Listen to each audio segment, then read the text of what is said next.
sommes le dernier mercredi du premier mois de l'année et en même temps le dernier jour du mois de janvier. Mesdames et messieurs, merci d'être au grand rendez-vous. Et voilà, mesdames et messieurs, c'était donc la météo qui annonce le menu de ce grand rendez-vous. Et il faut déjà dire que je suis très heureuse d'être en votre compagnie ce soir. Bonsoir à tous.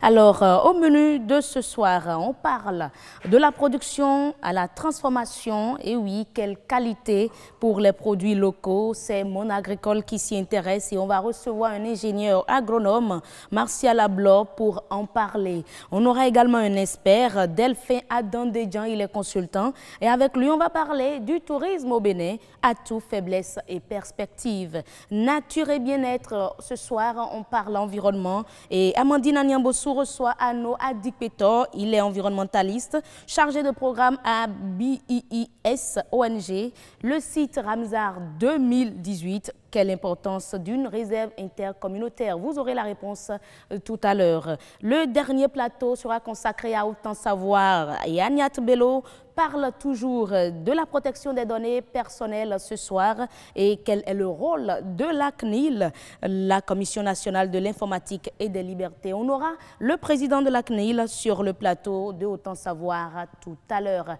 Mesdames et messieurs, on va entrer tout de suite en liaison avec Nadège Sani pour le menu du journal. Nadège, bonsoir. Bonsoir, vous heureuse d'annoncer. Merci d'être avec nous ce soir. Vous l'avez annoncé et vous êtes au rendez-vous. C'est un plaisir pour moi d'être en votre compagnie ce soir, chers téléspectateurs. Quoi au menu? Voilà, heureuse, les téléspectateurs auront dans ce journal un reportage de Agnat Bello sur la protection des données au niveau des utilisateurs des sites Internet. Ils auront également le constat d'une équipe de la rédaction par rapport à la commercialisation du lait Célia dans les supermarchés. Pour finir, on parlera de cette infection peu connue du public mais qui fait ravage. Il s'agit de la lèpre. 200 cas sont enregistrés chaque année au Bénin. On parlera de ces manifestations sur les malades. Voilà, heureuse, le résumé de ce journal à 19h45. Et voilà, on a donc constaté que depuis ce dimanche, il y a toujours eu un reportage, au moins un reportage dans le journal concernant la lèpre dont la journée a été célébrée au Bénin le dimanche dernier et au plan mondial le 29, le lundi dernier. Donc, on va rester avec vous, Nadège Sani, pour le développement de tous ces sujets-là à 19h45, n'est-ce pas? Bien sûr, à 19h45, 00. 00, et oui, à tout à l'heure. Mesdames et messieurs, on reste avec vous avant le journal pour recevoir Estelle Pazou et Martial Ablo, ingénieur agronome, c'est Monde Agricole.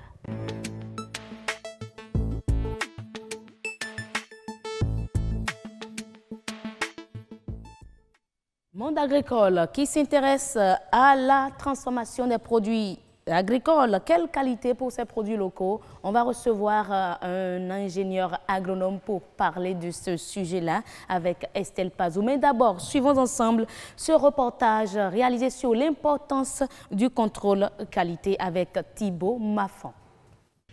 Manger sain, manger bien passe de plus en plus par un contrôle de qualité.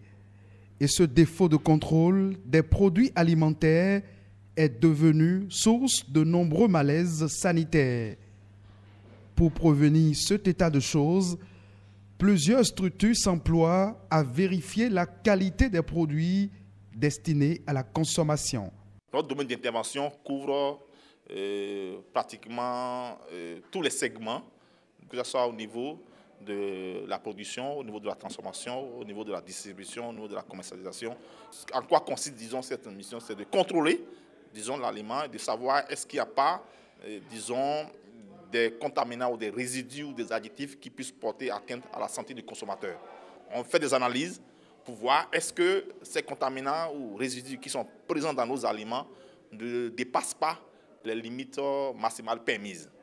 Donc, quand ça dépasse, il faut prendre des mesures. Plus qu'un outil de sécurité, le contrôle de la qualité des produits agroalimentaires devient de plus en plus un levier indispensable pour faciliter le commerce extérieur. Si on veut durer dans le temps, on doit produire qualité. Et l'élément le plus important qui nous permet d'aller sur le marché nigérien, c'est la qualité. Le Bénin doit se particularisé par la qualité de ses produits dans la sous-région. Okay, on a un grand marché qui est le Nigeria. C'est la qualité qui nous permettra d'être puissants sur ce marché-là, à tout point de vue, surtout en agroalimentaire. Pour un meilleur rendement et une croissance de performance des entreprises, de nombreux investisseurs priorisent désormais la qualité et le respect des normes dans la production. Une pratique qui offre plusieurs avantages. Notre partenariat avec le laboratoire nous permet de confirmer nos résultats à l'interne. Et là, ça nous sécurise puisque nous sommes sur le marché international. Et dans un second temps, ça garantit la sécurité du consommateur. Les pays sur lesquels nous exportons également, quand ça va, eux, ils prélèvent des échantillons et nous n'avons pas d'inquiétude. Et à chaque fois qu'ils analysent, ils confirment toujours le résultat du laboratoire central pour la sécurité sanitaire des aliments. Être en bonne santé, c'est donc veiller au contrôle de la qualité des aliments. Toute chose nécessaire pour le bien-être du consommateur. Et voilà, et on retrouve sur le plateau Martial Ablo, ingénieur agronome. Merci d'être avec nous une fois encore. C'est un visage qu'on ne présente plus. Merci beaucoup pour l'invitation et l'intérêt. N'est-ce c'est un plaisir d'être avec vous en tout cas. Ça fait plaisir. Estelle Pazou, la pleine forme. Ça va très bien. Ça va très bien. Ah ben et voilà. C'est l'orange qui est à l'honneur ce soir. Apparemment. Mais ça vous va bien, comme ça me va bien aussi. Et non, je ne vais pas attendre que vous envoyez les beaux compliments. C'est bon, ça vous va très bien. N'est-ce pas? Et voilà, on va parler de la production et surtout de la transformation des produits agricoles. Quelle est la qualité de ces produits locaux aujourd'hui? On en parle. On en parle aujourd'hui, c'est vrai, heureuse. On accuse souvent les Béninois de ne pas consommer local. Mais la question qu'on se pose ici, est-ce que les produits locaux que nous avons sur le marché répondent à la qualité? Parce que nous connaissons que le Béninois est très exigeant en matière de qualité. Et d'abord, je vais demander à M. Martial Ablo, qu'est-ce qu'on appelle alors qualité? Comment peut-on définir qualité? Merci beaucoup. Pour faire simple, la qualité, c'est l'aptitude d'un produit à répondre aux attentes d'un consommateur. Et par rapport aux attentes, ils peuvent être liés à trois aspects. Il y a l'aspect sanitaire déjà. Il ne faudrait pas que le produit que je consomme me rende malade. Il y a l'aspect organoleptique, très important. Organoleptique, c'est lié au sens. C'est-à-dire il y a certains pour le pain, par exemple, qui préfèrent un pain plus croustillant ou d'autres qui préfèrent un pain plus mou, etc. Le troisième aspect, c'est la qualité technologique du produit. Et là, c'est lié par exemple à un producteur, un transformateur qui a besoin d'une variété d'ananas spécifique, par exemple. Donc, pour faire simple, voilà. Et pour développer une offre de produits locaux de qualité au Bénin, qu'est-ce qu'il faut aujourd'hui? Pour une offre de qualité, il faut déjà connaître les règlements et normes en vigueur ou recommandés pour le produit que l'on veut faire. Il faut déjà connaître aussi les attentes des consommateurs par rapport au produit que l'on veut faire. Et il faut se mettre maintenant dans la démarche qualité. Et par rapport à cela, il y a différents outils que l'on peut utiliser, notamment le HACCP, les bonnes pratiques d'hygiène et de fabrication. Maintenant, en dehors de cela, il y a les normes, les règlements. Donc pour cela, il faut aussi se rapprocher de, je crois que c'est l'STPQC, qui a sous tutelle le laboratoire central de sécurité sanitaire des aliments, pour se mettre dans une démarche de certification aussi. Est-ce que ces laboratoires qui certifient la qualité des produits locaux, est-ce qu'ils sont accessibles? Définir accessibilité. Alors, pour se faire certifier, c'est vrai que c'est un long processus. Parce qu'il faut déjà que vous puissiez vous rapprocher de la direction, qu'ils puissent visiter votre site, qu'ils puissent s'assurer que vous suivez un certain nombre d'étapes. Parce qu'on ne fait pas la production dans un environnement qui n'est pas propre. On ne fait pas la production avec du matériel qui n'est pas adéquat. On parle des 5M, on pourra peut-être revenir dessus après. Donc il faut qu'on puisse s'assurer que vous suivez dans votre process une certaine logique, vous respectez un certain nombre de recommandations. Ensuite, il faudra pouvoir faire des échantillonnages, analyser pour s'assurer qu'il n'y a pas, des dangers liés à ce que l'on consomme, d'autres microbiologiques, physiques ou chimiques. Et voilà, donc c'est un processus assez long qui finit par aboutir à la certification. Et est-ce qu'il suffit qu'un laboratoire certifie de la qualité d'un produit pour qu'on soit à l'aise à le consommer? Alors, ce n'est pas un laboratoire, c'est le laboratoire central de sécurité sanitaire des aliments, d'accord, et plutôt la direction qui l'a sous tutelle, qui certifie, qui donne la qualité. Mais en dehors de cela, oui, il y a aussi il y a le HACCP par exemple, dont la certification est donnée par un certain nombre de structures agrémentées ou accréditées pour cela. Donc, du moment où vous avez ces certifications-là, vous voyez ces certifications sur l'emballage, vous pouvez avoir une assurance que le produit que vous consommez est de bonne qualité. Mais c'est toujours une assurance, elle n'est jamais à 100%, parce qu'il y a toujours des défauts de fabrication, il y a toujours un risque. Mais est-ce que nos produits locaux transformés sont certifiés? C'est une grosse question. Je ne pourrais pas m'avancer à répondre à la question, pour ne pas donner de fausses informations. Parce que votre réponse expliquerait peut-être la réticence des consommateurs béninois à adopter ces produits locaux. Oui. Vous avez défini tantôt la qualité, tout ce qui entre en jeu pour qu'on puisse parler de qualité. On se demande si nos producteurs, nos transformateurs aujourd'hui de produits agricoles respectent tous ces critères-là. Leurs produits sont-ils réellement de qualité? Vous pouvez respecter les règlements ou les normes, je vais dire, pour respecter les normes et les différents éléments de la démarche qualité sans pour autant être certifié, et votre produit sera de qualité. Mais là, la certification et la certification et avoir un produit de qualité, à quoi ça sert alors? Si vous êtes certifié, cela prouve que vous avez un produit de qualité, d'accord, et que vous avez une organisation qui promeut la qualité, d'accord. Mais vous pouvez ne pas avoir la certification parce que la certification, c'est aussi beaucoup de moyens. Là, la certification informe le consommateur. Voilà, informe le consommateur. Rassure le consommateur. Exactement, sur le fait qu'il peut consommer de façon saine. Mais il est vrai aussi que normalement, on ne peut pas vouloir mettre un produit en consommation sans avoir un certain nombre d'autorisations. Bon, ce qui n'est pas toujours respecté au Bénin. Mais comme on le dit souvent, Dieu nous protège. Donc finalement, un produit qui n'est pas certifié peut être un produit de qualité. Peut être un produit de qualité, oui. D'accord. Peut vraiment. Et actuellement, sur le Bénin, nous avons une gamme variée de produits locaux que nous produisons. Et, quels sont, entre ces produits-là, voilà, quels sont les produits phares que le Bénin gagnerait à améliorer la qualité? C'est une question sur laquelle j'ai toujours peur de m'avancer. Comme je le dis souvent, on a beaucoup de produits et le développement d'un produit dépend aussi de l'attente du consommateur ou bien de la demande. Alors on a vu, il y a 5 ans par exemple, le Bénin était un peu réticent à aller acheter de la farine de maïs ou de télibo par exemple en sachet en supermarché. Mais au fur et à mesure, ça finit par se faire accepter et puis on en voit de plus en plus. Donc c'est un secteur par exemple qui mériterait d'être amélioré, d'être un peu mieux organisé, puisque la demande est de plus en plus forte dans ce secteur-là. Le jus d'ananas continue toujours.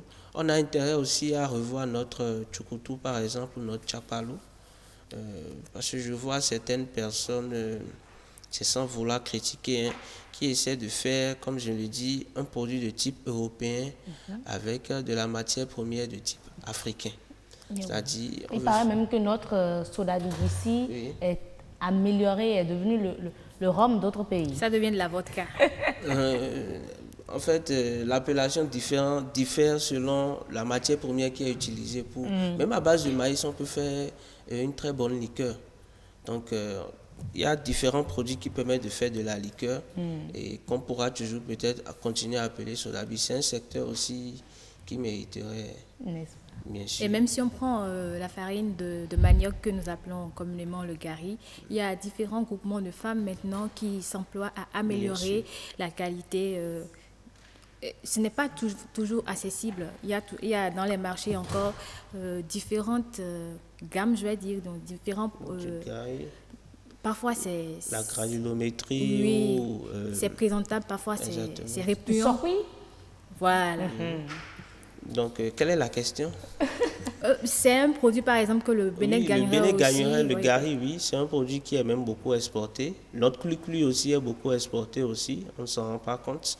Il y a une forte demande à l'extérieur du cluclu. Mais on peut certifier le Gari. le cluclu surtout? Oui, de façon, du moment où vous rentrez dans un processus semi-industriel ou industriel, ça peut être certifié, bien sûr. Alors, et il faut dire aussi que quand on exporte, le pays vers lequel vous exportez a aussi ses normes et ses règlements qu'il faudra respecter avant de pouvoir accéder au marché, à moins que ce ne soit de façon informelle.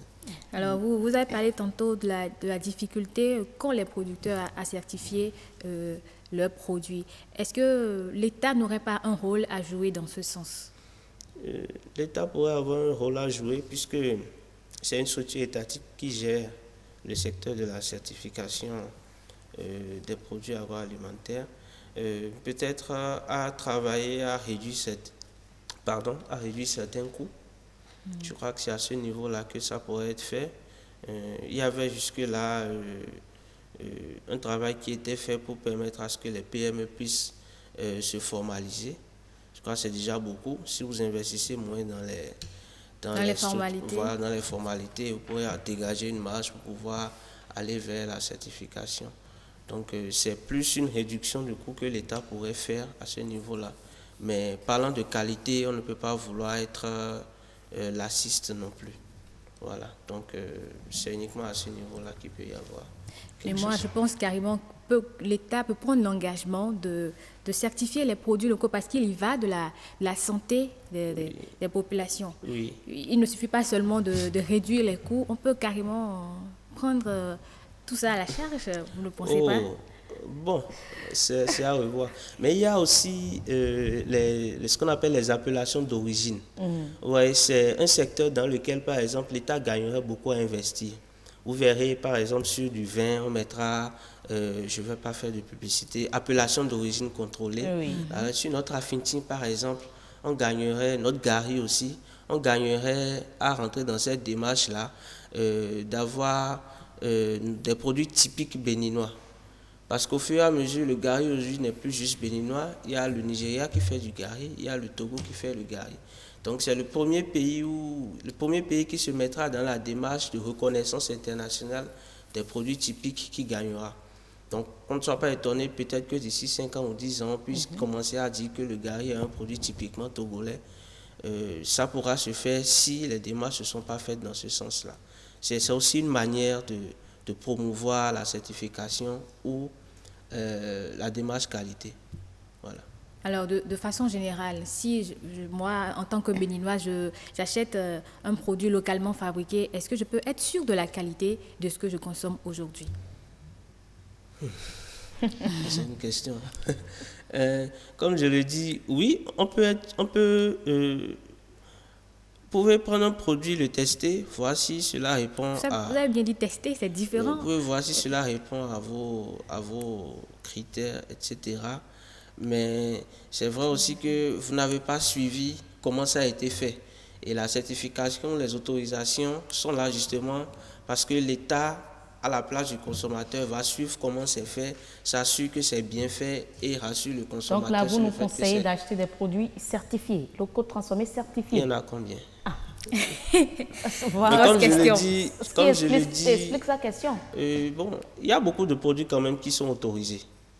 Et du moment où il y a l'autorisation de mise en consommation, je crois on peut être rassuré sur le fait que c'est de la qualité. Voilà. Merci beaucoup, monsieur Martial Ablor. Je vous en prie, merci à vous. Merci beaucoup, Estelle Pazot.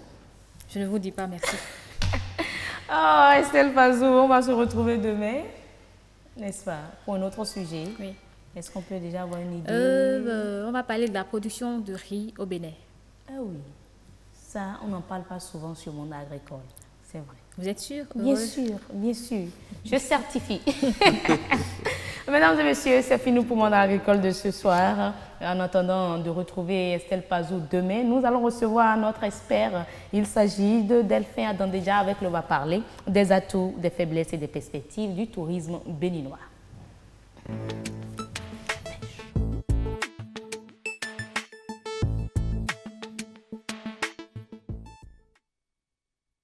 l'espère, Delphine Adandéjan, il est consultant. Hein. On va parler du tourisme au Bénin, les atouts, les faiblesses et les perspectives, comme je le disais tantôt. Et avec lui, on pourra avoir un certain nombre d'informations sur le tourisme béninois. Comment faire, quelles dispositions nos autorités doivent prendre afin de bénéficier de tous les atouts du tourisme béninois. Monsieur Adandéjan, merci d'être là. Merci, madame la journaliste. Bonsoir. Avec votre gobi bien dressé là. Merci quand même de faire partie des nôtres ce soir. Alors, le tourisme au Bénin, que peut-on dire? Est-ce que le tourisme béninois a réellement des atouts? Le tourisme béninois a bien sûr des atouts. Le tourisme béninois a beaucoup progressé il y a de cela quelques années. Maintenant, il y a de cela quelques années. Oui, si on part de 90 oui. jusqu'à nos jours, le tourisme a progressé. Sinon, Et avant, c'était un peu, oui, sur la qualité des prestations et aussi sur le nombre de touristes qui viennent visiter le pays. Donc, le nombre a augmenté considérablement. La qualité de l'offre. Oui, ce n'est pas ce que ça devrait être par rapport à certains pays, mais si on se situe dans cette période, ça a considérablement progressé. Mais lorsqu'on va parler de tourisme au Bénin, pour vendre notre tourisme, que dire? Pour vendre le tourisme... Est-ce qu'il y a des sites touristiques aujourd'hui qu'on peut citer valablement? Si, il y a des sites touristiques qui sont... On a plein de sites qui ne sont pas valorisés, mais on a quelques-uns qui sont quand même valorisés, et même si ce n'est pas encore entièrement bien valorisé, mais qu'on en parle. On en parle, par exemple, Ouida 92, a permis de mettre Ouida sous la lampe, les rampes, les feux de la rampe, et tout le monde parle de Ouida par des sites qui ont été valorisés, la route de l'esclave, l'esclavage, l'histoire de l'esclavage qui draine pas mal d'Afro-Brésiliens qui viennent par an visiter Ouida. Donc, il y a plein de trucs. Il y a le site aussi qui est entretenu.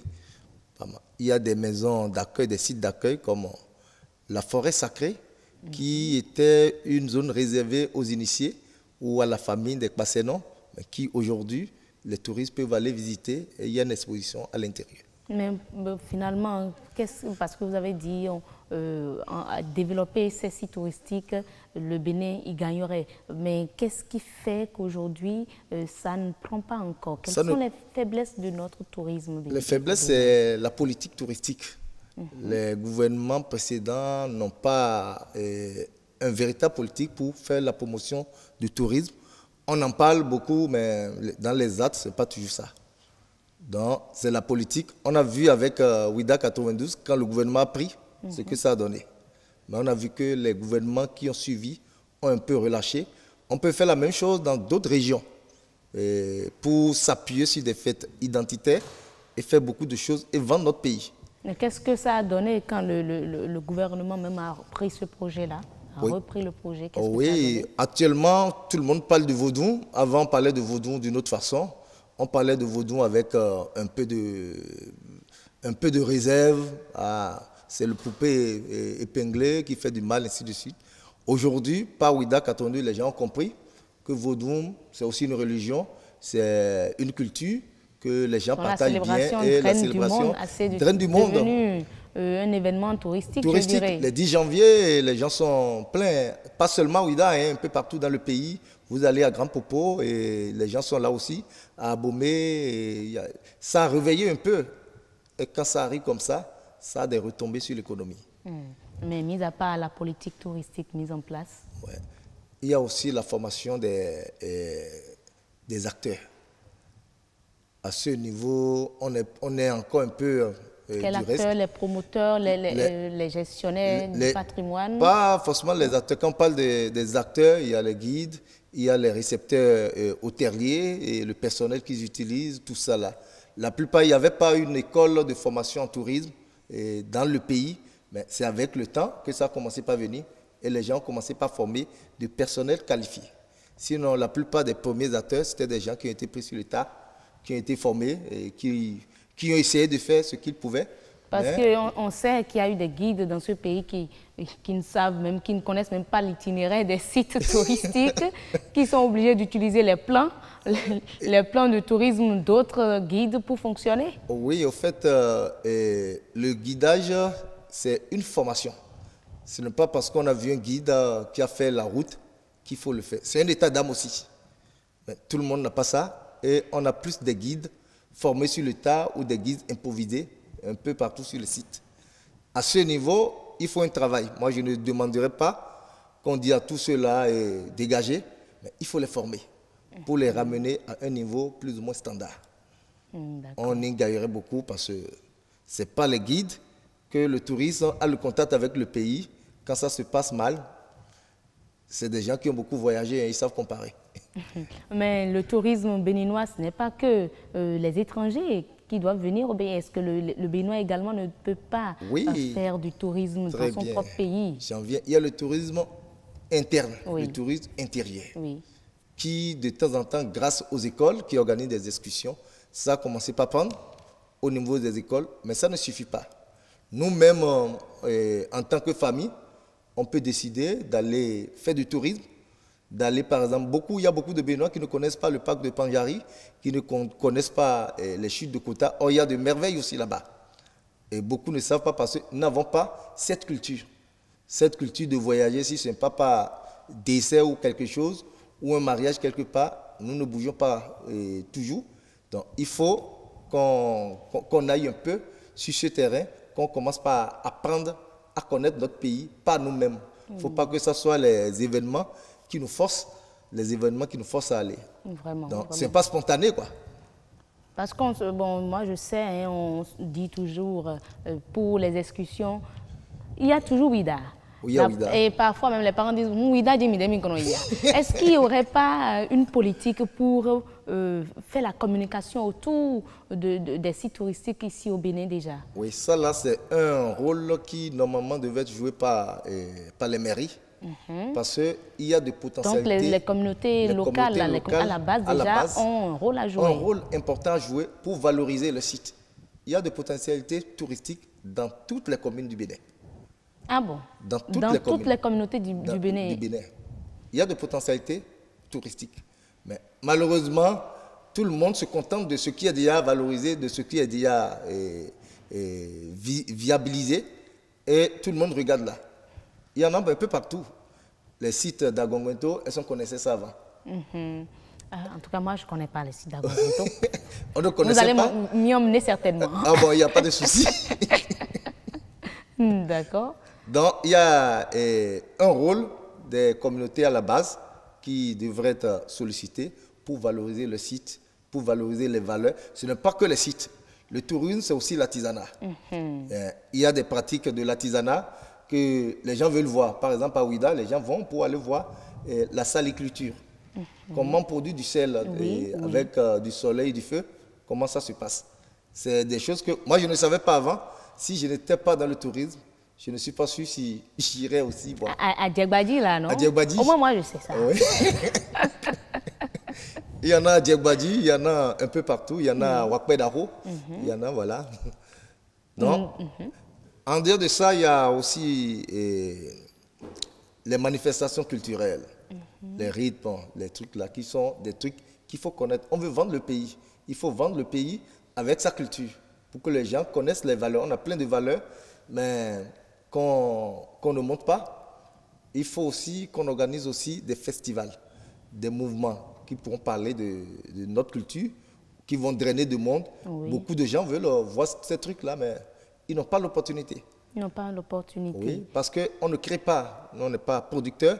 À ce niveau aussi, on a aussi des problèmes. Il y a quelques-uns qui font des efforts pour créer des festivals, pour créer des manifestations qui drainent du monde. Mais ce n'est pas encore ça. Il faut ça, le Bénin est plus que ça. N'est-ce pas? Ouais. Mais est-ce qu'il ne faudrait pas voir également l'impact, le coût surtout de cela, s'engager à faire du tourisme au Bénin pour vous, Béninois, cela a un coût. Est-ce que cela ne fait pas partie de la réticence de la population à faire du tourisme? Je suis d'accord. Moi, je vois que ce n'est pas ce qui nous retarde, ce n'est pas l'histoire de coût. Si on veut s'acheter une moto, on essaie d'avoir les moyens pour le faire. Ah ouais, il faut faire la part des choses. Les touristes le Béninois vous dira de faire la part des choses. Les touristes qui viennent ici ne sont pas forcément des gens riches. C'est des gens... Mais est-ce que ce n'est pas une question de culture? C'est une question de culture, c'est ça que je suis en train de montrer. Il y a des Béninois qui connaissent le Bénin que des Béninois. Il y a des étrangers qui connaissent le Bénin que des Béninois même. Oui, il y a des Béninois vivant au nord qui n'ont jamais mis pied à Cotonou. À Cotonou, il y en a plein. Il y en a plein. Donc, c'est une question de culture, c'est une question de curiosité qu'il faut susciter en nous-mêmes pour pouvoir le faire. Pour pouvoir le faire. Ouais. Donc finalement, à vous entendre parler, on peut dire que l'État a vu juste en mettant au centre de ses actions surtout le tourisme, révéler le Bénin à travers le tourisme. Oui, et j'ai parcouru le programme Révéler le Bénin à travers le tourisme. J'ai vu que tout ce qui est prévu, si l'État peut effectivement mettre en place, je crois que ça serait une révolution sur le plan touristique au Bénin. Et le Bénin y gagnerait? Le Bénin y gagnerait beaucoup, ça c'est sûr, parce qu'il y aura plein de touristes. Quand les touristes arrivent, c'est des devises qui entrent dans l'économie locale, c'est des devises pour le pays, c'est des emplois qui sont créés. Il y aura plein de choses, on va mieux vivre. Si tout ça, là, ça arrive à se faire. On va mieux vivre à travers le tourisme? À travers le tourisme. Le tourisme, c'est aujourd'hui une industrie, ce n'est pas que ça. Il y a des pays qui ont misé sur le tourisme. Vous savez, par exemple, la fois dernière, le Maroc a refusé la canne. Oui. Ce n'est pas pour rien. Ils ont vu, quand on parlait d'Ebola et trucs là, si on vient, on constate qu'il y a un cas d'Ebola, il va perdre sur le plan touristique. Il a mesuré, il a dit non, vaut mieux laisser pour ne rien risquer. Donc, c'est pour préserver le marché touristique qu'ils ont y à faire. Donc, pour certains pays, selon ils vous, ont compris. consultants, c'est pour préserver le marché touristique parce que ça a été interprété de plusieurs manières. De plusieurs manières. Mais avoir les problèmes, c'est le marché touristique. Parce que le tourisme, les pays comme la Tunisie ont chuté par la crise sur le plan touristique. L'Égypte aussi ont chuté. Il n'y a plus de touristes qui arrivent. Et ils ont réussi à préserver leur marché. Aujourd'hui, il y a plein de gens qui sont des jeunes retraités en Europe qui n'ont pas assez de moyens pour vivre là-bas, viennent s'installer au Maroc. S'il y a des événements qui vont mettre un peu mal à l'aise ceux-là, ils ont vu, ils ont regardé ce qu'ils vont gagner par la canne, ce qu'ils ont gagné de l'autre côté, et ils ont mesuré, ils ont pris leur décision, que je respecte aussi. D'accord. Merci beaucoup. Merci déjà à vous, Monsieur Delphin Adandédian. Vous avez partagé avec nous votre point de vue sur les atouts, les faiblesses et les perspectives du tourisme béninois. Et comme vous l'aviez eu à le dire, que l'État investisse dans le tourisme béninois et il va y gagner assez. Merci, ça c'est vrai. Mesdames et messieurs, on va recevoir à présent Adonis Bon. Et oui, Adonis dans ActuWeb.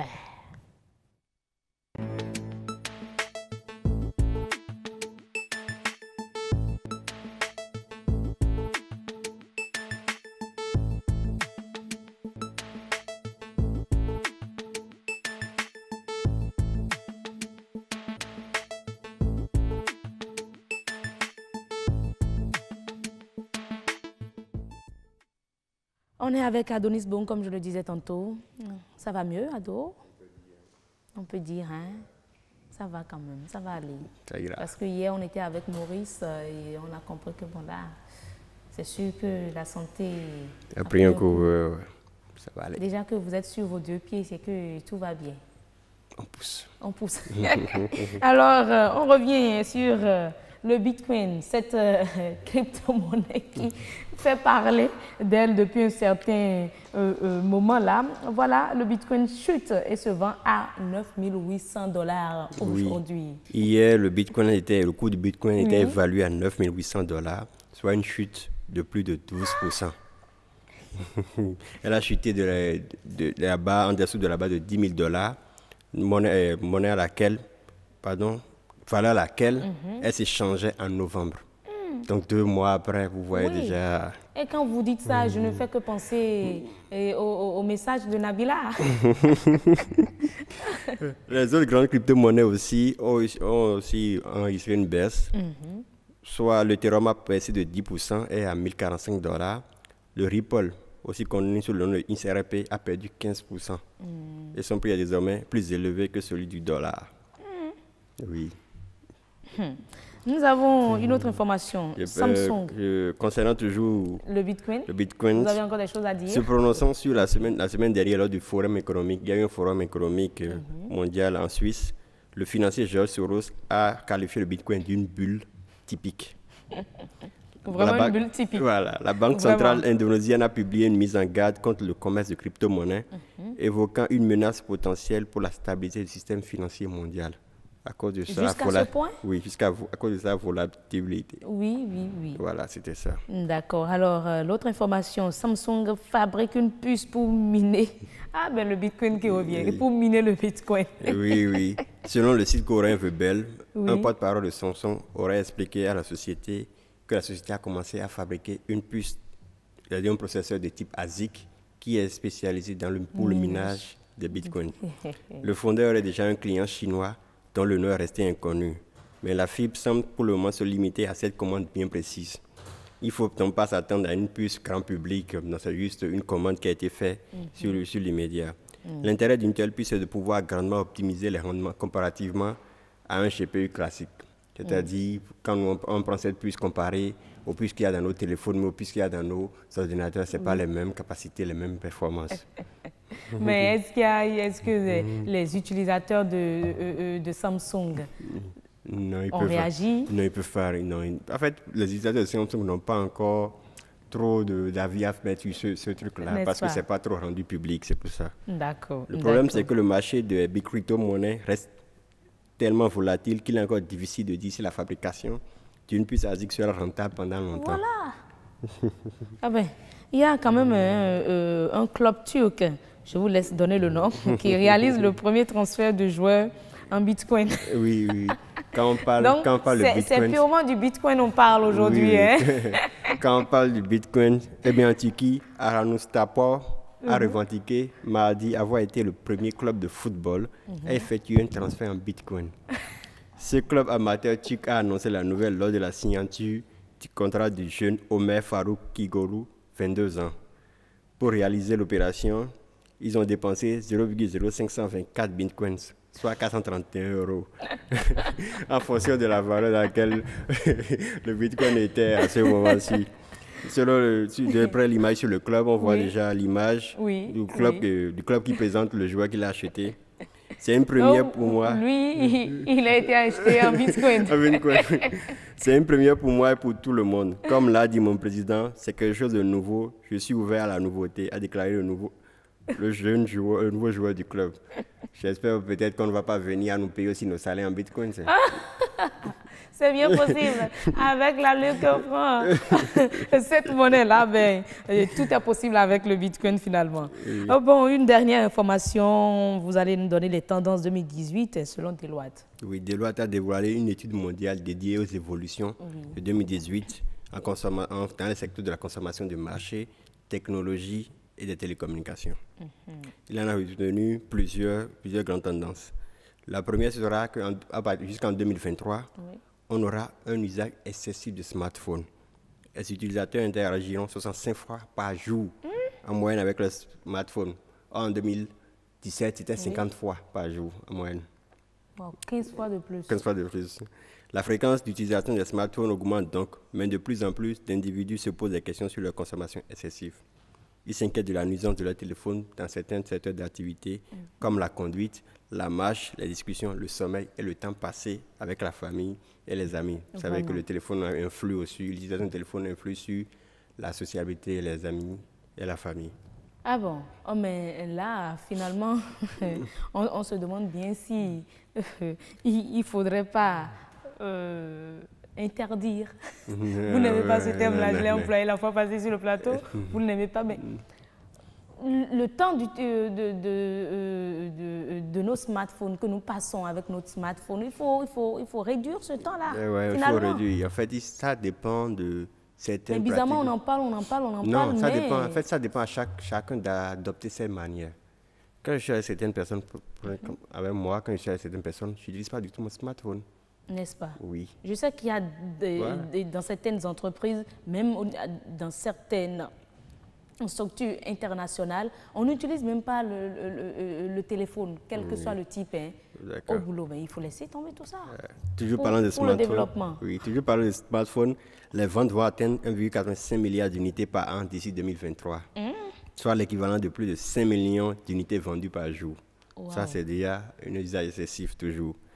Ainsi, toujours d'ici 2020, la mémoire qui équipera les smartphones augmentera de 32 gigaoctets. On passera maintenant à 128 gigaoctets. Et on passera maintenant aussi à la 5G. Des processeurs aussi. De la 3G à la 4G, on passera à la 5G. Oui, déjà que les gens ont déjà commencé les études pour la 5G. Des capteurs de logiciels d'intelligence artificielle devraient également être adaptés au téléphone pour augmenter leur performance. Wow.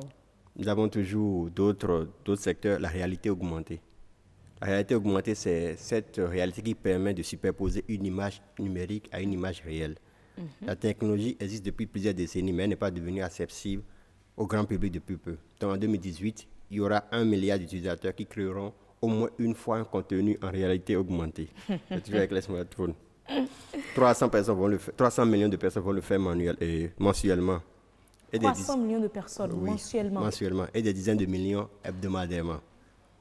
Nous allons aussi maintenant discuter du côté de e-learning, qui est une intelligence artificielle qui permet au système d'apprendre et de s'améliorer eux-mêmes en tirant leçon de leurs propres expériences. Les grandes et moyennes entreprises vont davantage à mettre profil de la machine de e-learning. L'utilisation devrait être doublée d'ici 2018 et redoublée encore en 2020. Ça va être de 2018 à 2020, on aura 4 fois. Les consommateurs seront beaucoup plus disposés à payer pour du contenu. Ça, c'est au niveau des contenus des médias en ligne. En fin 2018, un adulte sur 2 possédera au moins 2 abonnements digitaux payants. Et en 2020, 50% des adultes auront au moins 4 abonnements.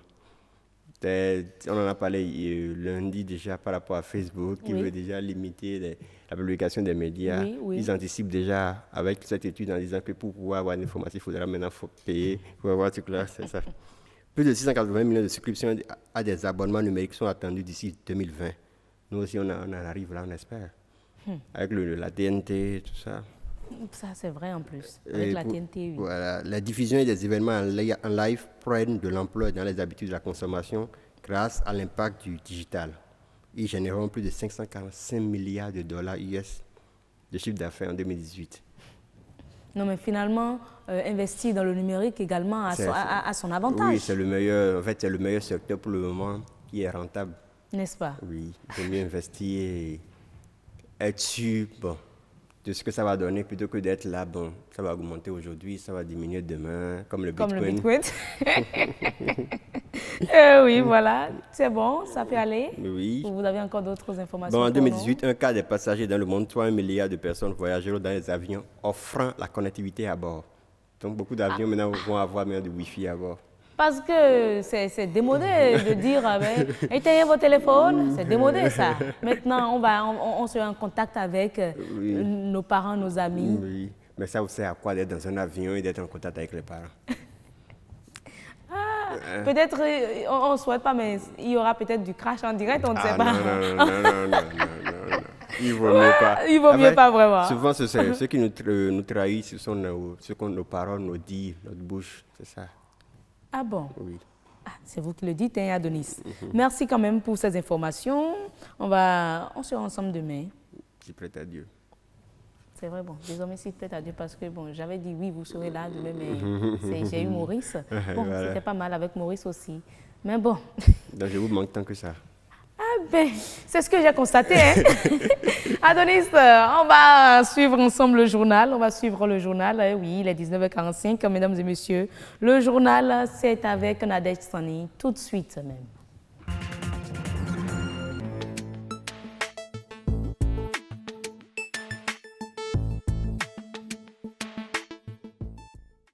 Le site Ramsar 2018, importance d'une réserve intercommunautaire.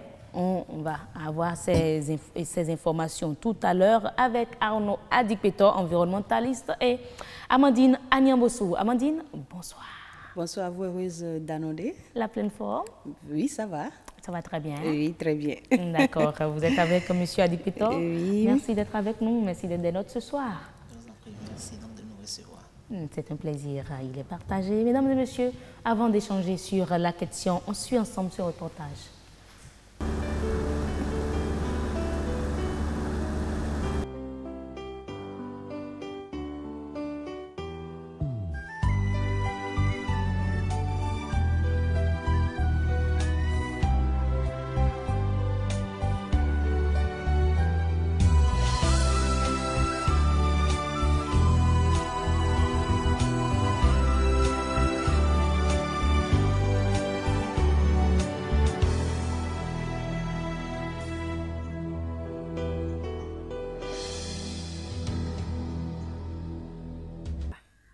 Maintenir l'équilibre entre les populations, les écosystèmes et le développement restent l'un des défis majeurs en matière d'environnement et de développement durable.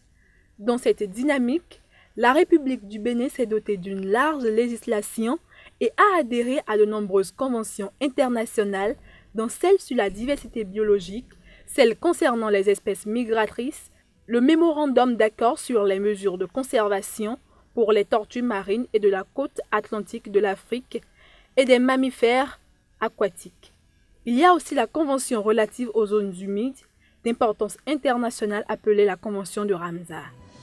À ce jour, le Bénin dispose de 4 sites Ramsar, tous inscrits sur la liste des zones humides d'importance internationale. Il s'agit des sites 1017, 1018, 1668 et 1669. Quand les zones humides sont bien gérées, elles peuvent donc renforcer la résilience des communautés et les aider à se préparer aux catastrophes, à y résister et à rebondir pour être plus fortes qu'avant. Une mauvaise gestion des zones humides peut aggraver les catastrophes au lieu de les réduire.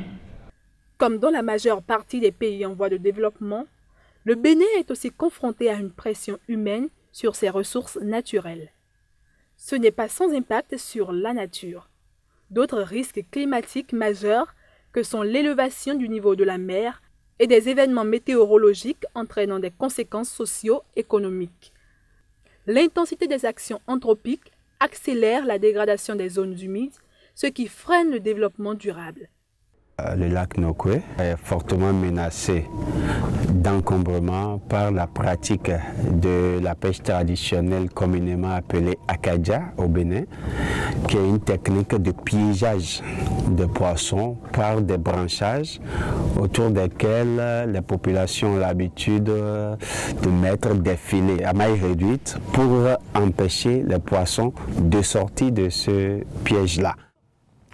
Et on retrouve sur le plateau notre invité Arnaud Adikpetor et Amandine Aniambossou pour échanger sur le sujet. Amandine, on peut y aller. Oui, heureuse d'annoncer, comme on l'avait dit lundi, cette semaine est consacrée aux zones humides. Tout à fait. Et aujourd'hui, on va parler beaucoup plus du site Ramsar 1018. Monsieur Arnaud Adikpetor, bonsoir et merci d'avoir accepté notre invitation. Merci à vous et bonsoir. Et dites-nous déjà, qu'est-ce qu'on appelle un site Ramsar? Merci madame. D'abord, permettez-moi de commencer déjà par aborder la question par qu'est-ce que c'est qu'une zone humide. Une zone humide, c'est tout espace où le facteur prédominant est la ressource eau, où l'eau peut être permanente ou temporaire, elle peut être stagnante ou courante, douce, saumâtre ou salée, dont la profondeur à marée basse n'excède pas 6 mètres, c'est-à-dire même dans le milieu marin, on peut avoir des zones humides. Et en 1971, il y a eu à Ramsar, une ville iranienne, la conférence sur les zones humides. Voilà. Et c'est cette conférence-là qui a permis donc à chaque pays d'inscrire des territoires de son territoire sur la liste. C'est ce que nous appelons des sites Ramsar. Et quand nous venons au Bénin, nous avons 4 sites Ramsar. Le site Ramsar 1668, qui est la rivière Penjari. Le site Ramsar 1669, qui est le parc W. Le site Ramsar 1017, qui est le site du sud-ouest, c'est-à-dire Mono, Tao, tout ça là. Et enfin, le site Ramsar 1018, qui est le complexe S, lac Nokwe, lagune de Porte-Novo, fleuve Wimi. Quelle est alors l'utilité de ce site pour les populations environnantes? Alors, quand nous parlons des zones humides, ce sont des espaces hautement importants. Oui. Importants déjà parce que les zones humides constituent des ressources en eau et en même temps, les zones humides assurent la fonction de l'assainissement de la ressource. Mais également, ça constitue une zone de régulation des inondations. Les zones humides bien gérées permettent de lutter déjà contre les inondations. Sans oublier donc la fourniture de protéines et constitue un important puits de carbone parce que la végétation des zones humides, c'est-à-dire les mangroves, ont un coefficient très élevé de Donc, c'est-à-dire que les populations qui vivent dans ces zones-là vivent des richesses contenues dans cette zone. Dans cette zone, ce que nous appelons les services écosystémiques. Nous avons la pêche, nous avons l'agriculture de contre-saison, autant de richesses que les zones humides peuvent nous offrir. Rappelez-nous un peu les sites qui constituent le site Ramsar 1018. Le site Ramsar 1018, nous avons déjà la vallée de Lomé que nous connaissons très riche. Nous avons le lac Nokwe qui est le plan d'eau le plus productif en termes de dictiofaune, c'est-à-dire les poissons au Bénin, et l'un des meilleurs en Afrique de l'Ouest. Nous avons la lagune de Porto-Novo, nous avons les lagunes anciennes, nous avons une partie de la forêt classée de la Lama, et voilà tout cet écosystème. Et ça fait 500 000 hectares uniquement pour le site Ramsar 1018, c'est-à-dire la moitié du site Ramsar, donc du territoire béninois. Et quand on parle du site Ramsar, c'est des réserves qui sont reconnues de façon internationale? Exactement, parce que déjà que le Bénin a inscrit, donc ça veut dire que c'est reconnu sur le plan international. Et avant d'inscrire, ce sont des valeurs, c'est parce qu'il y a des valeurs qui sont dans ces zones-là reconnues que le Bénin a voulu protéger en inscrivant. Et si nous prenons le cas du site Ramsar 1018, la première ressource, comme je l'ai dit tantôt, c'est la ressource halieutique, les poissons. En même temps, nous avons la faune aviaire constituée lors du dernier recensement, parce que périodiquement, chaque année, nous faisons des recensements de la faune aviaire. Nous avons dénombré 215 espèces locales et migratrices. Au niveau du site 1018, dont 175 espèces migratrices, dans lesquelles nous avons des espèces menacées, telles que les Greta adesiaca, ce qu'on appelle en langage courant, le héron noir. Nous avons le Nycticoras qui est le héron bioro. Nous avons l'Imantopus qui est les chasses blanches. Et tenez-vous tranquille, on a identifié une population de 1300 individus de Dendrocinia viduata, toujours sur le lac Nokwe. Ça veut dire quoi? C'est la dendrocine veuve. C'est la dendrocine veuve. C'est une espèce d'oiseau. Voilà. Vous avez dit tout à l'heure également que les populations vivent des richesses contenues au niveau de ces écosystèmes. Comment est géré alors le site? Est-ce que chacun se lève, exploite comme il veut, ou bien il y a une réglementation? C'est là où le bas blesse, parce que le Bénin s'est doté de tellement de lois, de tests, qui normalement dans l'application nous ne devons plus avoir à parler de la mauvaise gestion des ressources naturelles. Mais malheureusement dans l'application nous péchons. Si je prends juste l'exemple de la loi sur la pêche et l'aquaculture en République du Bénin, qui a interdit des pratiques de pêche, mais malgré ça ces pratiques de pêche ont cours sur le lac Nokwe. Je vais nommer la pêche Acadia, qui fait vraiment ravage, qui a détruit la quasi-totalité des forêts donc de cette zone-là. Il y a aussi la chasse. Et dans la zone, nous avons des espèces menacées telles que le citatonga, telles que le lamantin d'Afrique. Il y a de cela quelques semaines, il y a eu une espèce de lamantin qui a été tué par les chasseurs dans la zone de Dangbo. Donc autant de menaces qui pèsent sur les zones humides. L'autre menace, c'est l'urbanisation. Vous pouvez constater un peu partout, dans les berges là, on prend des ordures qu'on va déverser dans les zones humides et on met quelques couches de sable et on construit dessus. C'est pas recommandé. C'est pas du tout recommandé parce que ça nous revient, l'inondation nous revient après. Donc face à tout ça, il faut réagir. Et la solution trouvée, c'est la création de réserves intercommunautés. Parlons-en justement. Alors, BIS ONG et ses partenaires a mis en œuvre une initiative de création de réserves intercommunautaires du Grand Nokwe. Permettez-moi déjà de clarifier le thème Grand Nokwe, parce que ici, nous parlons des communautés là qui sont effectivement sur le lac Nokwe, c'est-à-dire la commune de Soava, la commune de Zagigé, la commune de Semekodi, et bientôt nous allons inclure la commune de Dangbo. Et dans l'initiative, nous prévoyons 3 axes. Le premier axe, c'est le renforcement du système de gouvernance. Parce que désormais, la gouvernance ne doit plus venir de haut. On doit impliquer les populations. Exactement. Donc, il y aura la constitution de ce qu'on va appeler des comités communaux de protection de l'environnement, issus donc des communautés elles-mêmes. Lesquelles communautés seront formées. Il y aura des associations socio-professionnelles qui seront formées également donc, pour la gestion. L'autre axe, c'est la gestion durable de l'écosystème. Et puis, par venir, nous aurons à réaliser plusieurs types de cartographie, dont la cartographie participative, parce que tout doit partir de la base. Donc ce sera un peu comme ce qui a été fait au niveau de la réserve de biosphère du Mono. Exactement, exactement, c'est une réplique. Étant donné que ça a été une réussite de l'autre côté, nous avons voulu reprendre la même chose et on veut se faire accompagner par ces acteurs-là qui ont fait de la réserve de biosphère de l'état de Mono une réalité et tous ceux-là sont impliqués. Donc c'est en quelque sorte, en mettant en place cette réserve, c'est pour protéger l'environnement, protéger l'écosystème et tout, et en même temps permettre aux populations de bien vivre. Permettre aux populations de vivre, non seulement les populations qui vivent sur le lac Nokoué et environ, mais également des populations qui vivent dans des villes telles que Cotonou et autres, parce que c'est la qualité de l'air qui sera améliorée, c'est plus de ressources de poissons et autres qui seront vendues pour nos populations et c'est plus de forêts également, donc bénéfice à toute la communauté. Bénéfice à toute la communauté. Donc, à quelle étape on est par rapport à la réalisation de ce projet? Parce que pour le moment, c'est encore un projet. De plus en plus, nous essayons de délaisser ce thème projet-là parce que quand vous allez et puis vous parlez de projet, tout le monde se dit que voilà, c'est l'argent. C'est l'argent qu'ils veulent. Et petit à petit, donc vous allez au concret. Voilà, donc on n'attend pas projet pour agir. Donc je disais tantôt que l'initiative, je n'avais pas fini, il y aura également un plan d'aménagement et de gestion simplifié qui sera donc élaboré, mais dans un autre axe, il y aura la promotion des activités génératrices de revenus. Parce que c'est à rien d'aller dire aux communautés, laissez ceci sans rien leur proposer en retour. Donc ce que nous proposons tout de suite, c'est la promotion du tourisme responsable. Et les populations sont déjà réceptives ou bien elles sont réticentes?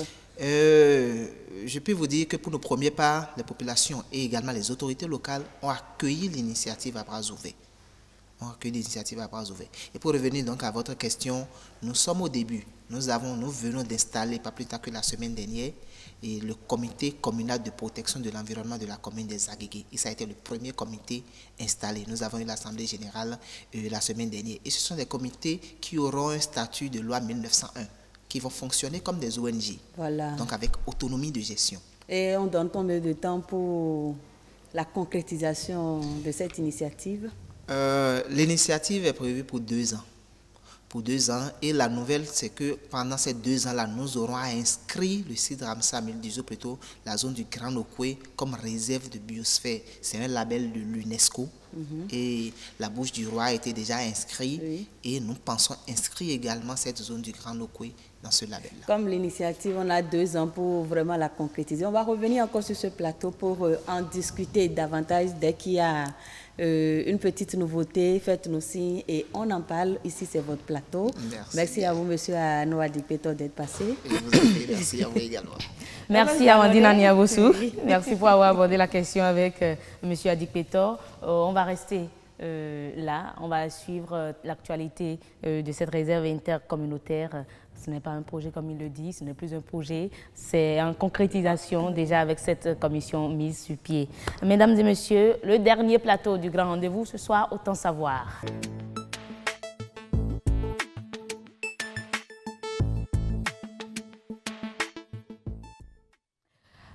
Tout au long de la semaine, Agnat Bello s'est consacrée à échanger avec ses invités sur la protection des données. Aujourd'hui, on parle de la protection des données personnelles et quel est le rôle de la CNIL, la Commission nationale de l'informatique et des libertés, dans la protection de nos données personnelles. On va suivre cet élément réalisé par Agnat Bello et Denis Dassundo avant de recevoir le président de la CNIL sur le plateau. La CNIL Bénin, qui s'entend Commission nationale de l'informatique et des libertés, a pour principal rôle de veiller à ce que l'informatique, l'Internet, les technologies de l'information et de la communication ne portent pas atteinte à la vie privée des individus. La CNIL est habilitée à donner des autorisations, des avis et à donner des autorisations qu'on peut qualifier de simples, c'est-à-dire des déclarations. Donc nous avons principalement 3 régimes. Les régimes d'autorisation, de déclaration, de plainte et d'avis. En tant qu'individu, nous sommes amenés tous les jours à manipuler des outils tels que les ordinateurs, les téléphones intelligents, ce que nous appelons les téléphones intelligents. Et du coup, nous sommes tous les jours amenés, d'une manière ou d'une autre, que ce soit par les réseaux sociaux ou par obligation professionnelle, à aller sur le net. Limitons autant que nous pouvons les informations privées que nous donnons sur les réseaux sociaux. Merci déjà pour ces informations. Sur le plateau, on va aller plus en détail sur le rôle de la CNIL dans la protection des données personnelles. Monsieur Etienne Fifatin, merci d'être avec nous ce soir. Bonsoir. Bonsoir, madame. Vous portez bien. Bonsoir, président. Oui, ça va. D'accord. Agnès Bello, je crois qu'on va boucler la boucle ce soir. La boucle sera bouclée effectivement sur notre série sur la protection des données. Aujourd'hui, on fait un zoom sur la CNIL, la Commission nationale de l'informatique et des libertés. Merci au président Etienne Fifatin d'avoir répondu présent sur ce plateau à notre invitation. Déjà, dites-nous, quel est le rôle de la CNIL dans la protection des données personnelles? La CNIL, à savoir Commission nationale de l'informatique et des libertés, est une structure créée par la loi de 2009, dont nous allons peut-être reparler tout à l'heure, qui veille à ce que l'informatique soit au service des citoyens. La Commission veille à ce que l'informatique ne porte atteinte ni à la vie privée, ni aux libertés individuelles, ni aux droits de l'homme tout court. L'informatique doit être au service de l'homme. Il doit être au service de l'humanité. Au service de l'homme, au service de l'humanité. Depuis déjà quelques temps que vous êtes à ce poste, est-ce que vous avez vraiment l'impression qu'aujourd'hui, les TIC sont réellement au service des populations et ne leur nuisent pas véritablement? Oui, mais le bout de phrase, le bout de mots, les quelques mots que vous avez ajoutés m'amènent à paramétrer mes propos. Oui, les outils modernes ont une importance, ont un rôle très utile. Ces outils sont utiles, d'une utilité qu'on ne peut pas contester. Mais c'est parce qu'ils sont si utiles qu'on en fait une utilisation abondante. Abusive. Merci, une utilisation abusive. Et parce que nous en faisons une utilisation abusive, ça a un impact sur la vie privée. Parce que ces outils, et ce que vous y intégrez, tout ce que vous faites, la plupart des informations que vous manipulez à partir de ces outils touchent aux données personnelles. Elles sont sauvegardées. Absolument, c'est ça les données personnelles. Nous n'avons pas toujours une bonne appréhension, une bonne compréhension des données personnelles. Il y a des choses anodines. Des choses anodines. Et quand vous dites anodines, donnez-nous juste un exemple. Est-ce que vous pouvez penser par exemple que votre facture d'électricité est une donnée personnelle? Si vous êtes à un niveau de salaire et que vous avez une facture de consommation d'électricité, vous êtes à 200 000, 300 000 de factures, et que celui qui distribue la facture met votre facture d'eau et d'électricité, accroche ça au portail, et qu'un voisin passe, il regarde, vous consommez 500 000 francs de facture par mois, ça renvoie à ce que vous pouvez être. Ah, parce que c'est ce qu'on constate. C'est de cette manière-là que les factures sont distribuées. On accroche ça quelque part et vous venez récupérer. Et là, tout le monde a déjà vu même combien vous devez payer à la fin du mois avant même vous. Je vais vous dire, si vous me donnez quelques secondes, je vais vous dire que dans un pays africain, en pleine campagne présidentielle, il y a un candidat, je n'ai pas facture d'électricité d'eau forcément, je donne qu'un exemple, je ne dis pas que c'est... on ne s'intéresse pas particulièrement à la facture d'électricité ici. Mais je veux dire simplement qu'un candidat a pu se procurer la facture de consommation d'un autre candidat pour montrer qu'il n'en a pas, qu'il ne paye pas à temps ses consommations. Alors, ça fait l'objet d'éléments de campagne. Vous pouvez voir jusqu'à quel point ces éléments. Alors, pour en venir aux données personnelles celles auxquelles nous sommes habitués, et que nous banalisons. Les photos. Et j'étais à une fête avec mes parents, on a fait photo, et puis j'ai une nièce qui a cru bien faire. Pendant que j'étais là, elle m'a renvoyé les photos sur mon téléphone, et puis je me voyais dans une posture et dans laquelle je devrais être, et puis j'ai prié ma nièce de jamais partager. Donc, Justement, quand vous donnez l'exemple des photos, j'aimerais savoir, vous assistez à une cérémonie, il y a plein de photographes et on ne leur demande rien, qui vous mitraillent et qui après en font d'autres utilisations. Est-ce que c'est possible de poursuivre ces personnes? Vos images vous appartiennent, mais quand vous êtes dans un lieu public, vos images ne vous appartiennent plus? Alors, cela nous renvoie à ce qu'on doit faire des photos. Les photos sont des données personnelles.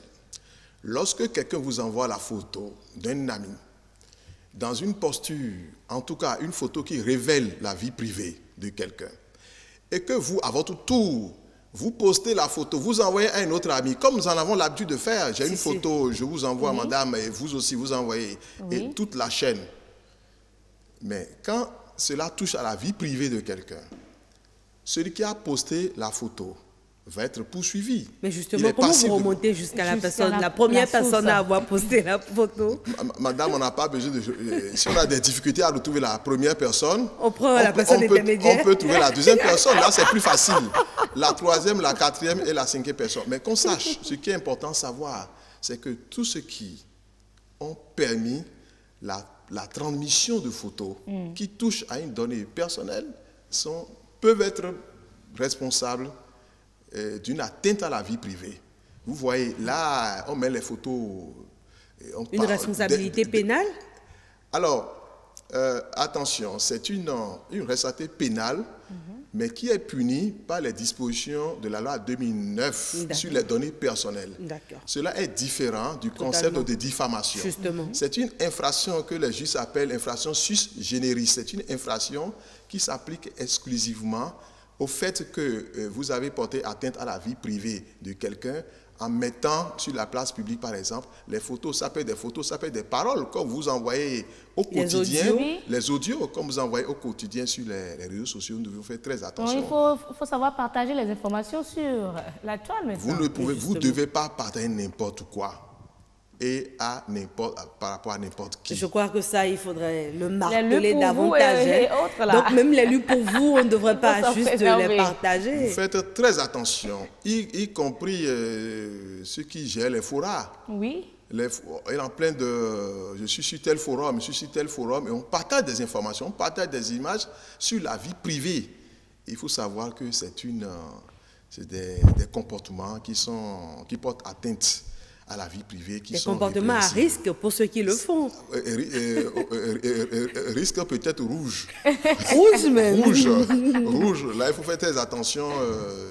Il faut être très sérieux, faire attention par rapport aux données personnelles. La CNIL essaye, et vous en viendrez certainement, essaye de jouer un rôle d'accompagnement. Un rôle d'accompagnement. Et il y a beaucoup de comportements naïfs. Les gens posent, comme de ces personnes savent en distribuant des informations qui touchent à la vie privée, qui se mettent en poursuite, devaient être punis, devaient être poursuivis.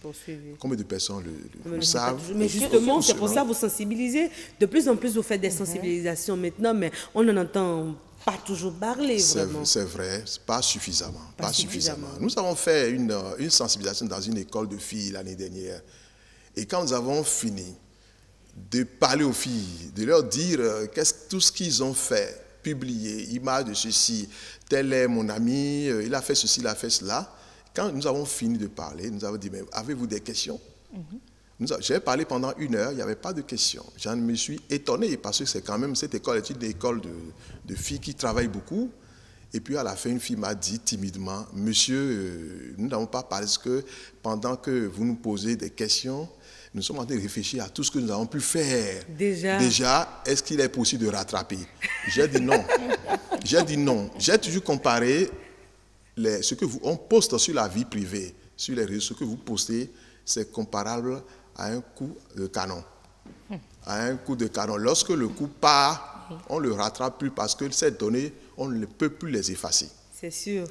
Mais que prévoit la loi dont vous parlez? Alors, la loi prévoit plusieurs sanctions. Les sanctions administratives, des sanctions civiles et des sanctions pénales. Les sanctions administratives, c'est des avertissements que nous pouvons être amenés à donner à ceux qui manipulent les données. Lorsque, suite à une plainte ou à un constat que nous sommes amenés à faire nous-mêmes, nous pouvons dire à la personne d'avoir à cesser de porter atteinte à la vie privée. On peut sanctionner, avertissement. On peut aller plus loin en interdisant le traitement.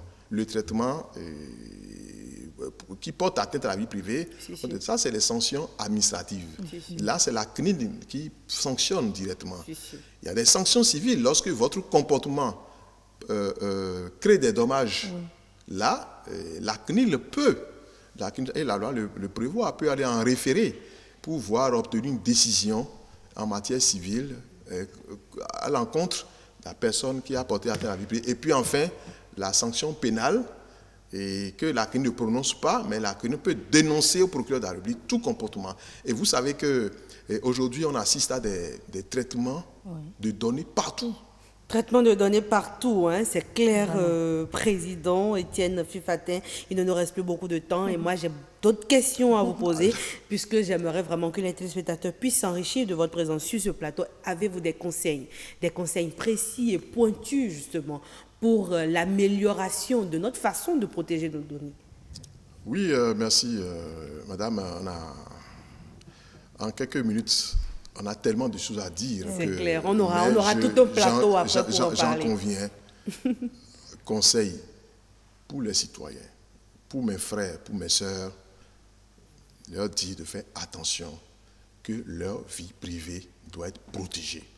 Et la meilleure manière de protéger la vie privée, c'est d'abord soi-même. C'est-à-dire qu'il ne faut pas livrer tout.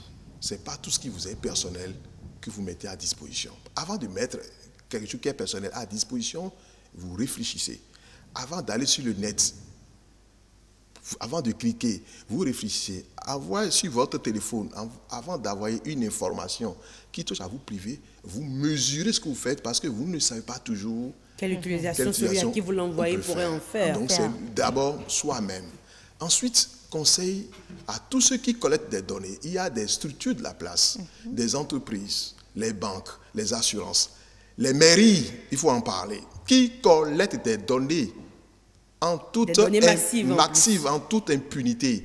La CNIL va prendre des mesures bientôt pour les administrations qui collectent des données indûment ou illégalement. C'est parti, j'avoue que je ne vous arrête pas, mais je n'ai pas compris. Les mairies qui collectent des données en toute impunité. Pas les mairies seulement, je dis les administrations, y compris les mairies. Ça il faut le dire, souligner, je prouve de notre plateau. Il devrait normalement pour donner un avertissement à tous ceux qui font des collectes de données massives, surtout des données biométriques. Sans autorisation préalable. Les administrations ont demandé une autorisation, il y a des processus qui sont en cours actuellement, il y a eu des autorisations qui ont été données, mais il y a d'autres administrations, d'autres structures de la place qui continuent J'espère qu'il vous écoute, Monsieur Fifatin, j'espère qu'il vous écoute. Mais bon, on est déjà totalement à la fin, j'implore l'indulgence de la chef d'édition pour juste une minute. Vous avez parlé en coulisses justement de la protection des données des enfants. On l'oublie souvent, les enfants aussi ont droit à la protection de leurs données, puisque après, ils peuvent porter plainte contre leurs parents. On ne le sait pas toujours, ça. Est-ce que votre droit parental, madame, vous autorise à mettre la photo de votre enfant comme profil? Avez-vous le droit de faire ce que vous voulez de la photo d'un enfant? Et je vois plein de gens qui mettent... Pourquoi ils ne mettent pas leur propre profil? Ils peuvent mettre leur propre profil, ça suffirait. Ils vous diront que leurs enfants, c'est leur propriété. Pas totalement. Ah bon? Pas totalement. Dès lors que ça peut porter préjudice à l'enfant, il doit faire attention. Il doit faire attention. Et puis après, il peut porter plainte contre son parent. Attendez, vous mettez photo du bébé, vous mettez photo de mari, photo de femme, photo de tout. Et puis après, on se plaint de ce qu'un sorcier a bouffé. Est-ce que vous allez faire ça entre griffes? Mais attendez, c'est vous qui mettez tout sur la place publique. C'est vrai qu'aujourd'hui, on pas dire demain que c'est le sorcier attrapé, excusez-moi l'expression, c'est pour plaisanter. Avec les statuts de 24 heures, faites attention.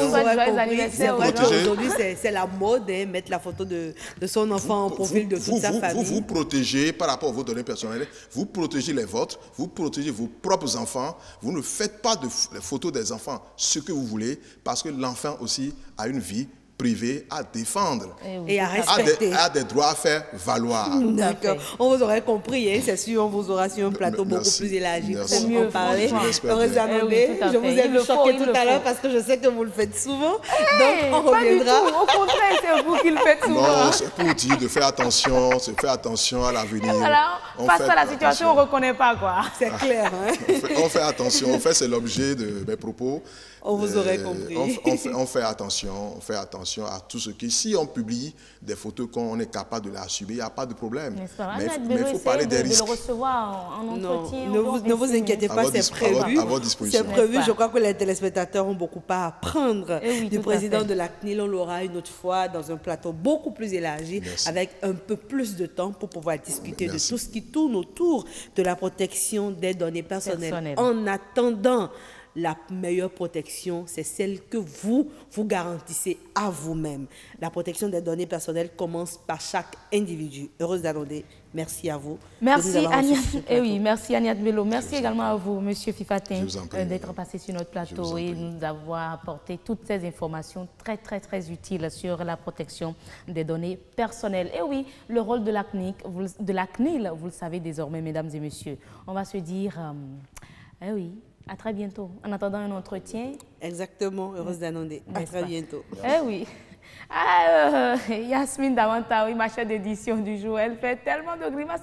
C'est terminé, oui, c'est terminé, mesdames et messieurs. Mais avant de prendre congé de vous, voici la météo en rappel. Mesdames et messieurs, merci à vous pour l'attention à nous accorder tout au long de ce grand rendez-vous. Depuis 19h, nous sommes restés en votre compagnie. Il est temps de prendre congé de vous. On va se retrouver demain pour un autre numéro du grand rendez-vous. D'ici là, portez-vous très bien.